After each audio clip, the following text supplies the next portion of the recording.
Hi everyone, just a quick video to show how to rotate one line so that it's parallel to another line.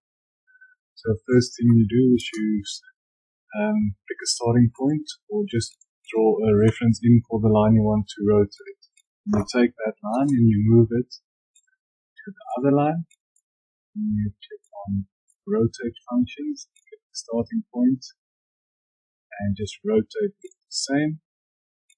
Then you can move it back to the starting point